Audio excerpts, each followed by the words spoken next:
It's Remi, Fani Kayode, the politician who successfully moved the motion for Nigeria's independence. Welcome to the news, and thank you for tuning in to listen. Chief Remi Fani Kayode late is the father of former Nigerian minister Fani Kayode. During his lifetime, Remi Femi Kayode, popularly known as Remi, took actions vital to the history of Nigeria. Remi was born in 1921 and he was a leading Nigerian politician and lawyer. However, Remi was a man of many callings, as he was also an aristocrat, nationalist, and a statesman. Firstly, Remi Fani Kayode played a vital role in the struggle for Nigeria's independence. In 1952, authorities detained Remi and other agitators during their fight for Nigeria's independence. In 1954, Remi took charge of Action Group Youth Wing under Remi leadership. Action Group Youth Wing fought against colonial rule in Nigeria. The youth reportedly wore black shirts as a form of protest. Remi became a member of the Federal House of Assembly in 1954. Notably, Remi was the politician who moved the successful motion for Nigeria's independence in July 1958 at the Federal House of Assembly. The second reason for the respect accorded to Remi Fani Kayode in Nigeria's history is that he served as the deputy premier of the Old Western region of Nigeria under Chief Samuel Akintola in 1963. Remi became the deputy premier of the region on the platform of the Nigerian National Democratic Party. Thirdly, Remi Fani Kayode fought for justice. General Sani Abacha appointed Remi in 1994 into the Justice Kayode Eso panel of inquiry, which effectively probed and helped regarding the sanitation of the Nigerian judiciary and rid it of corrupt judges. Chief Remi Fani Kayode was one of those who openly wrote about and spoke out strongly against annulment of the June 12, 1993 election. He even went to court over the issue. In 1957, Remi reportedly led a team of Action Group lawyers who represented and fought for the people of the northern minorities at the Willings Minorities Commission. Today, Remi's son, Femi Fani Kayode, is also a lawyer and a politician. An elder statesman once said that if you set trap for FFK using just food as a bait, then expect him to fall victim. And I doubted the saying then. Finally, Femi Fani Kayode proved the words of the elder completely right by his unexpected defection to the ruling party, the APC, which he claimed was an instruction from the Holy Spirit. Are you serious? It's an instruction for the Holy Spirit to move to a party whom you have said a lot of horrible things about. The same party that you say it's not everything, that there is everything wrong about it. Wonderful. Wonderful indeed. I do not know. Maybe I am going to want to ask this now. Yes, it is good we have history, but what is the relevance of this particular news right now? It's not in any way relevant, sincerely. Is not in any way relevant. Where does the writer get the story? Is it not from the same Fani Kayode? According to history, his father happens to be one of the major betrayal of Obafemi Awolowo, led by Ladoke Akintola. Yoruba are always good in their adage where it says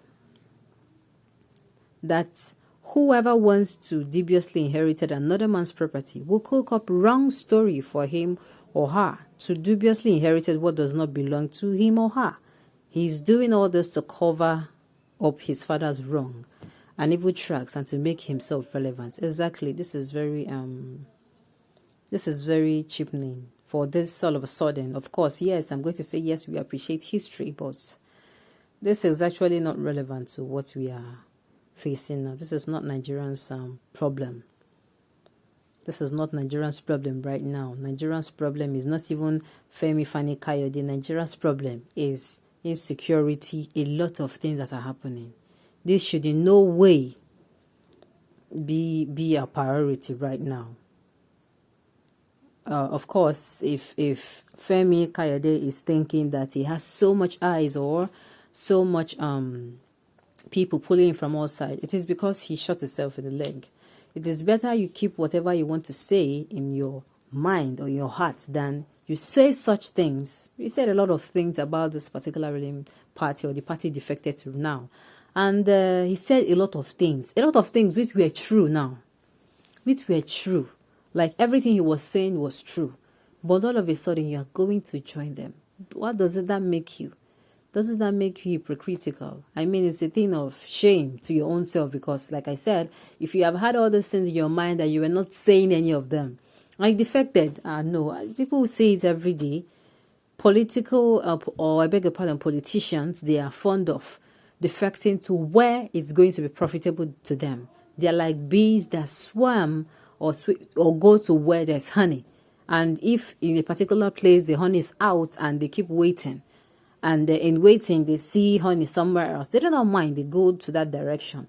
It is not going to attract so much attention. But for the fact that he shot himself in the leg by condemning openly condemning and calling out these people for the wrongs that they do, well, it came as a shock to other people. But of course, to people who understand that politics is just a game of profits, they understand that it can happen at any point in time. Anybody who is supporting, I beg your pardon, who is against this particular government and tomorrow joins, it's how politics in Nigeria is.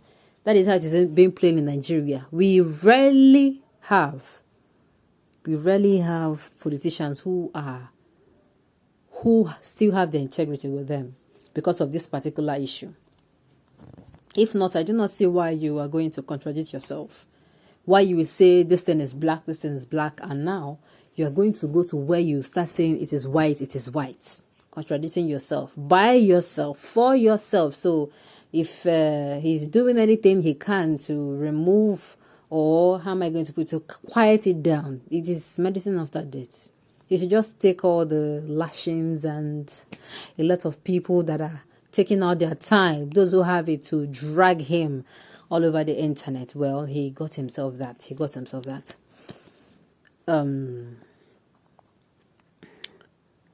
Okay.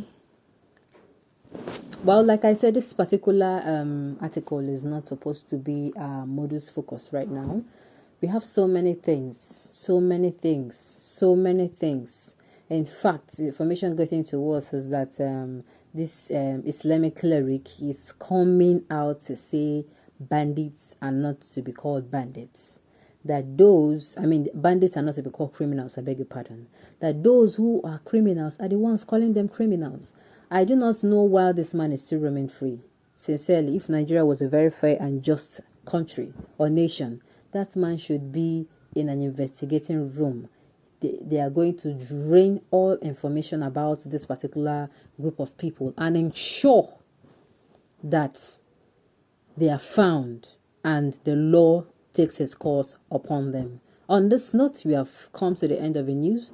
Thank you for tuning in to listen till I come your way next time. Enjoy the rest of your day.